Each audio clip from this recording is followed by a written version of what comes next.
Ito po si Africa Fly.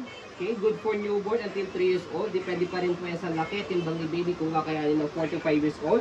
Okay, so ang details po nito is full canopy po siya, high-seated. Okay, and then reversible po yung handle po niya. Okay, so ito po yung details po niya one by one. So sa canopy, ayan, napakaganda, pulang-pula po siya. Okay, ito po yung peekaboo niya. Ito yung loob, may mga circle-circle. Okay, ang ganda ng canopy niya. And then ang ganda ng peekaboo. Meron din dito sa kabila. Yan. So sa pagka-lock sa kanya, ito sa dalawang gilid, kapag katatanggalin po ninyo, angat nyo lang yan. Kapag gusto niyo po naka-half lang na canopy, kapag naman naka-fold, ganyan siya. Okay. So ang ganda ng kulay ng pagka-block niya, pati yung pagka-ride niya. Okay. So 5 harness, safe na safe si baby, wala po yung putol. Ayan. So sa pad niya, already wash na po. Okay. And then pati yung canopy, kaya ready to use na po siya. Okay. So meron pa rin po siyang pad. Okay. Sa front handle, ayan.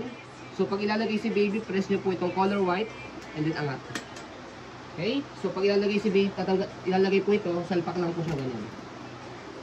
Okay.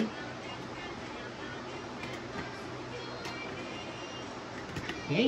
So regarding naman po sa leg rest niya, ayan, adjustable po yan. May stick dito, atake nyo lang po yan. Okay. Para pag nakaiga si baby, mahaba po siya. Okay.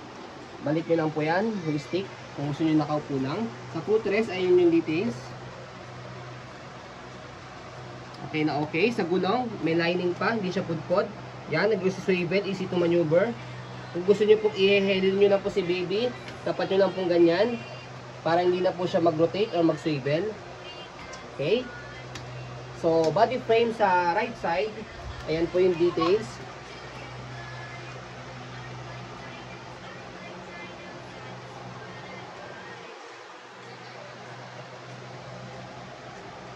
Okay. So, sa likod, ayan po yung details ng gulong. May lining din po, hindi po siya pudpod. Baba lang po natin para mag-lock. Ay, mag-stop. Ayan. Angat lang po para mag-go. So, basket, okay na okay po siya. So, pwede nyo po yung ilagay dito pagka wala nakalagay. Para hindi siya madumihan. Okay?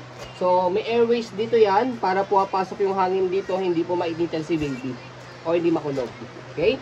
So, dito po ina-adjust. Bababa nyo po ito kung gusto nyo po naka-semi-recline o nakahiga. So, yan. Baba lang po natin. Ayun, nakalahati. Kapag naman po fully recline, baba nyo po siya. Okay? So, regarding naman po, by the way, sa pagka-upo nyo po siya, atake nyo lang po itong dalawa. Yan. Itong dalawa, atake nyo lang po siya. Okay? So, body frame sa left side, ayan po yung details.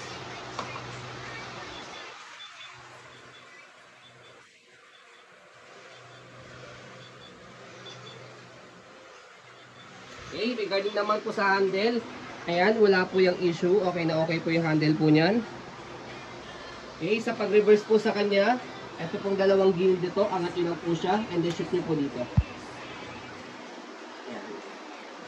Okay, na-shoot nyo na po. After nyan, ganyan po yung design po niya kapag naka-reverse.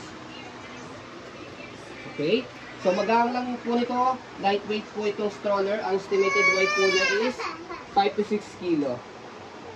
Okay, so pagka yung fold po ninyo, balik nyo lang po. Fold nyo lang po yung canopy. Balik nyo lang po itong handle, and then upo nyo po muna yung pad niya. Yan. Okay. So, kailangan slide nyo po ito. Kailangan naka-color red.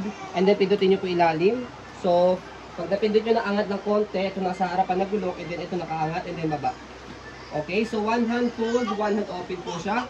Sa pag-open, same din angat, tapos baba. So, yan. Yung po, as you can see, very details po kami mag-video. Kasi ang shop policy po namin, no refund, no exchange. What you see is what you get po.